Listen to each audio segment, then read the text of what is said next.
अच्छा, अब हम डिस्कस करेंगे स्पीड ऑफ साउंड। तो देखें, साउंड जो है बेसिकली एक मैकेनिकल वेव है, इसलिए हम कहते हैं the speed of sound in vacuum. Vacuum means कोई भी मीडियम नहीं। The speed of sound in vacuum is zero. Sound की स्पीड वैक्यूम में ज़ीरो होती है, क्योंकि साउंड एक किस्म की मैकेनिकल वेव है।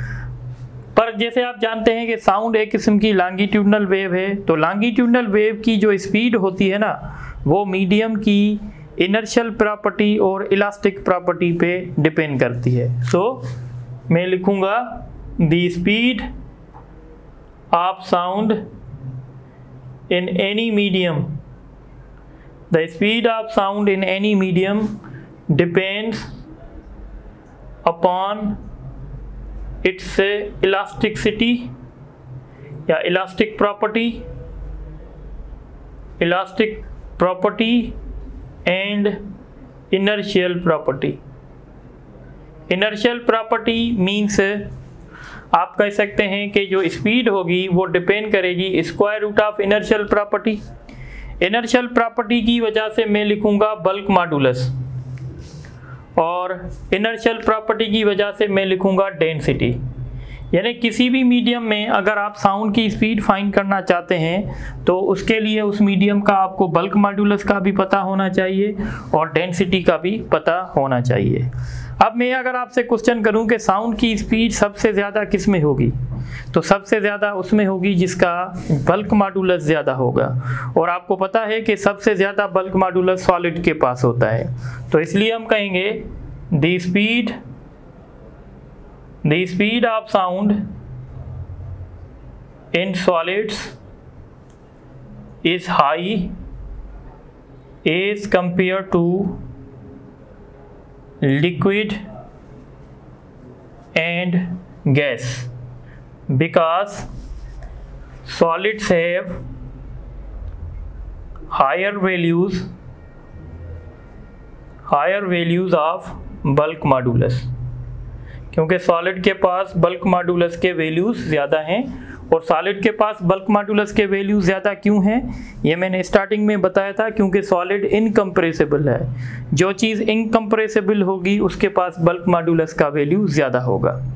ठीक है, तो पहले नंबर पे स्पीड होगी सॉलिड्स में ज़्यादा, फिर गैसेस में, और फिर लिक्विड्स में, और लास्ट में गैसेस में। यानी गैसेस में साउंड की स्पीड सबसे कम होगी as compare to other states. अब हम फोकस करेंगे speed of sound in air, कि एयर में साउंड की स्पीड क्या होगी। और आपको पता होना चाहिए कि सबसे पहले एयर में साउंड की स्पीड कैलकुलेट की थी न्यूटन ने। सो सबसे पहले हम न्यूटन्स फार्मूला कैलकुलेट करेंगे। Newton's formula for the speed of sound in air. देखिए, न्यूटन का कहना था कि साउंड जो है वो सीरीज ऑफ कंप्रेशन और रेयरफेक्शन है। तो न्यूटन का कहना था कि ये जो कंप्रेशन और रेयरफेक्शन की सीरीज बन रही है ये आइसोथर्मली बन रही है, यानी जितना कंप्रेशन में टेम्परेचर राइज हो रहा है उतना रेयरफेक्शन में टेम्परेचर डाउन हो रहा है। तो at the end of cycle temperature remains constant. So according, ये क्वेश्चन भी आ चुका है। So according to Newton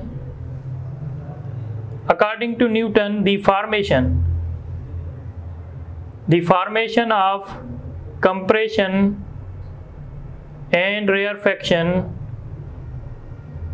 take place isothermally। या आइसोथर्मल उस प्रोसेस को कहते हैं, ये आप इंटर में पढ़ेंगे, the process in which temperature remains constant. और आइसोथर्मल प्रोसेस में ये बात पता होनी चाहिए कि बल्क मॉडुलस प्रेशर के बराबर होता है। ये हम डिस्कस नहीं करेंगे, सिर्फ आपको याद रखना चाहिए। तो स्पीड का फार्मूला होगा प्रेशर अपॉन डेंसिटी। तो प्रेशर अपॉन डेंसिटी ये स्पीड ऑफ साउंड का फार्मूला हुआ एयर में, और ये किसने कैलकुलेट किया था? न्यूटन ने। अगर आप इसको एक्सपेंड करेंगे, एक्सपेंड का मतलब जैसे आपको पता है कि डेंसिटी बराबर होती है मास अपॉन वॉल्यूम, तो ये वॉल्यूम ऊपर चला जाएगा तो ये होगा PV अपॉन M। आप जनरल गैस इक्वेशन पढ़ते हैं, जनरल गैस इक्वेशन होती है PV is equal to nRT। n जो है वो नंबर ऑफ मोल्स है। नंबर ऑफ मोल्स कैसे फाइंड करते हैं? Given mass divided by molar mass. तो इस तरीके से अगर आप इस m को यहाँ ले जाएंगे तो PV upon M is equal to RT upon capital M। तो अब ये इक्वेशन आपकी बन जाएगी RT अपॉन कैपिटल M। तो ये फार्मूला है speed of sound in air, और ये डिटरमिन किया था न्यूटन ने। ठीक है, अगर आप एयर का मॉलिक्यूलर मास यहाँ पे पुट करेंगे, air is the combination of oxygen and nitrogen, उस हिसाब से जब आप मास पुट करेंगे तो आप 0 सेल्सियस पे जो न्यूटन ने स्पीड कैलकुलेट की थी वो 280 मीटर पर सेकंड थी। यानी ये क्वेश्चन भी आ सकता है, Newton calculated the speed of sound at 0 Celsius is 280 metre per second. जबकि प्रैक्टिकली हमने जब मेजर की तो उसके वैल्यू ज़्यादा आ रहे थे। इसका मतलब है न्यूटन ने जो साउंड की स्पीड कैलकुलेट की है वो उसने कुछ ना कुछ मिस्टेक्स की है। फिर इस मिस्टेक्स को करेक्ट किया था लेप्लास ने। तो अब हम डिस्कस करेंगे लेप्लास करेक्शन। लेप्लास करेक्शन, तो लेप्लास ने जो साउंड की स्पीड, न्यूटन ने जो साउंड की स्पीड कैलकुलेट की थी, इसमें थोड़े से इश्यूज थे। उन इश्यूज को करेक्ट किया था लेप्लास ने, इसलिए हम इसको कहते हैं लेप्लास करेक्शन। लेप्लास का कहना था कि ये जो कंप्रेशन और रेयरफेक्शन के रीजन बन रहे हैं ये वेरी रैपिड बन रहे हैं, और जो प्रोसेस रैपिड होती है वो हमेशा एडियाबेटिक होती है। एडियाबेटिक प्रोसेस उसको कहते हैं जिसमें ना सिस्टम में कोई हीट आ सकती है ना उससे बाहर जा सकती है। इंशाल्लाह इंटर में पढ़ेंगे। सो इसका कहना था according to Laplace the formation of compression and rarefaction regions take place adiabatically, और जो प्रोसेस एडियाबेटिक होता है उसमें bulk modulus gamma times of pressure what is. व्हाट इज गामा? ये भी हम इंटर में पढ़ेंगे। Where gamma is called ratio of specific heats. For your knowledge Cp upon Cv, specific heat at constant pressure, molar specific heat at constant volume, और air के लिए इसका वैल्यू होता है 1.41।